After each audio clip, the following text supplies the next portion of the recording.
Assalamualaikum warahmatullahi wabarakatuh. Halo teman-teman, meneruskan video sebelumnya saya mau cerita detail bagaimana kejadian saat saya mengalami sleep paralysis, entah itu saya mati suri atau memang hanya sleep paralysis atau memang data yang saya dapatkan dalam arti di jam ini rusak atau gimana, ya nggak tahu.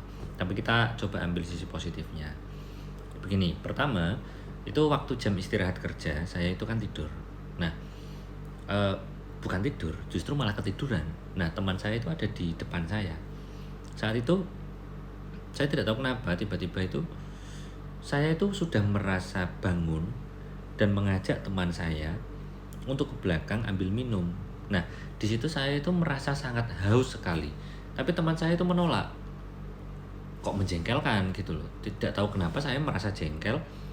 eh, karena saya itu sudah bangun berkali-kali dan berusaha mengajak dia ke belakang, tapi dia tidak mau dan tidak memberi jawaban. Nah, di situ saya sudah mulai merasa aneh. Tapi itu benar-benar seperti seperti keadaan sadar gitu loh. Eh, nah, ketika saya itu sudah mulai menyadari kalau ini ada yang tidak beres, sebenarnya saya itu sudah sering sekali mengalami sleep paralysis. Cuma selama saya mengalami hal itu kan paling saya hanya eh, melihat-melihat penampakan-penampakan yang aneh-aneh begitu, bukan ke pribadi saya langsung gitu kan. Nah, kemarin itu adalah hal yang mungkin menurut saya itu terseram karena apa? Tapi saya juga bersyukur itu untuk pengingat diri saya dan ini saya sampaikan semoga bisa bermanfaat. Nah, ketika saya berusaha bangun, tidak bisa. Saat itu saya sudah menyadari kalau saya ini sleep paralysis, begitu loh. Saya berusaha teriak sekuat mungkin. Saya rasa itu sudah teriak sekuat mungkin, sekencang mungkin, tapi tidak ada yang mendengar. Dan saya itu melihat teman saya itu ada di depan saya, begitu loh. Dan handphone saya kan ada di sebelah kiri saya. Saya itu ya kerasa banget tangan saya itu ngambil handphone gini, cuma kok nggak bisa. Dan saya itu juga ngerasa tangan saya gerakkan di depan wajah saya, cuma nggak kelihatan gitu loh. Saya sudah mikir apakah saya mati gitu kan. Nah, kemudian saking paniknya saya itu berusaha untuk memejamkan mata dan saya berdoa, ya Allah Tuhan, ya Allah penguasa segala penguasa, saya sudah pasrah. Kemudian saya memejamkan mata lagi dan kemudian tiba-tiba saya itu ada di ruangan sangat gelap sekali dan ditemui dua orang. Yang pertama itu sedikit kecil, dalam arti kayak usianya belum dewasa banget lah gitu. Itu meluk saya. Kemudian yang satu itu sudah dewasa, merinding saya. Itu sudah ya sekitar ya udah tua lah gitu. Itu bawa obor, kemudian meluk saya dan mengatakan, sini aku peluk, tidak apa-apa, anak ini badannya tidak panas. Kemudian saya dipeluk, dua-duanya itu memeluk saya. Kemudian saya ngikutin aja gitu, uh, karena dia yang bawa obor gitu kan. Nah, di situ saya takut kan, merasa takut lagi. Kemudian saya berusaha untuk membuka mata lagi, ya walaupun tidak terbuka sepenuhnya, hanya sedikit begini. Kemudian saya berontak-berontak, teriak-teriak. Saya itu sangat berharap ada yang membangunkan saya karena di situ saya sudah sadar kalau saya itu mengalami sleep paralysis. Nah, kemudian si Julia, calon istri saya itu saya tiba-tiba mendengar suaranya, ayo pulang. Ketika saya mendengar suara Julia, ayo pulang gitu. Kemudian saya itu seperti bangkit gitu loh, seperti apa ya, pernah nggak sih kayak merasa kayak set langsung kemudian tersadar gitu. Nah, seketika saya itu waktu seolah-olah kembali set, astagfirullahaladzim, itu langsung teriak begitu saya seketika. Saya ngos-ngosan dan teman saya itu di depan saya itu kaget, loh kenapa gitu kan.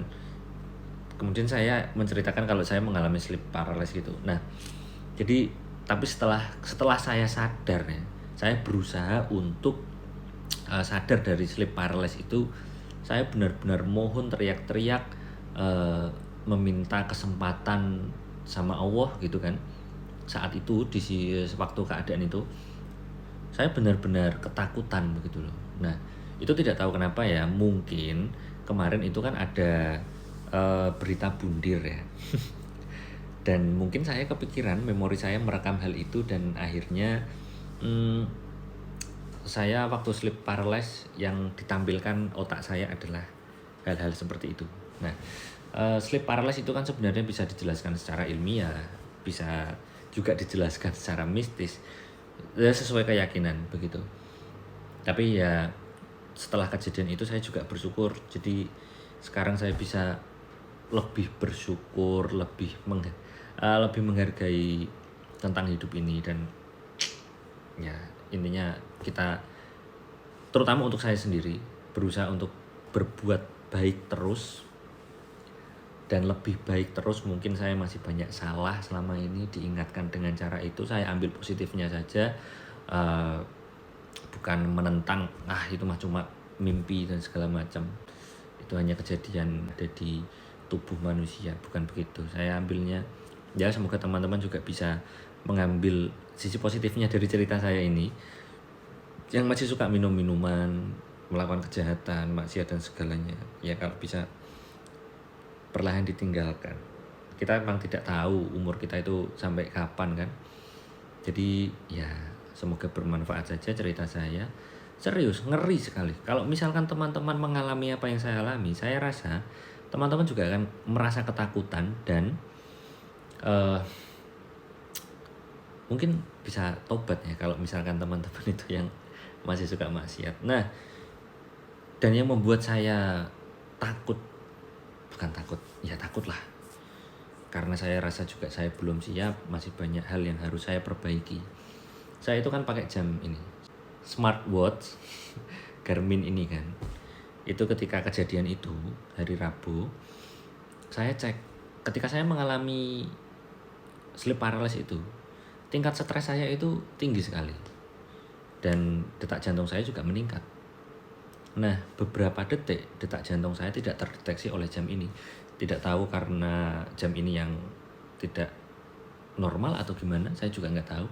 Tapi ya sudahlah, itu sudah berlalu. Semoga hal-hal semacam itu tidak terjadi lagi, karena sangat menakutkan dan bikin ngos-ngosan. Selain itu, mungkin juga sebenarnya sleep paralysis itu juga bisa disebabkan karena kelelahan. Karena dulu saya waktu zaman kuliah itu kan sering hampir setiap hari, bahkan saya tidak berani tidur untuk hampir sebulan lah. Kemarin juga begitu, waktu saya selesai mengalami hal itu, malamnya saya nggak tidur. Saya tidurnya itu jam setelah sholat subuh baru berani tidur gitu. Ya itu sajalah. Itu teman-teman. Assalamualaikum warahmatullahi wabarakatuh.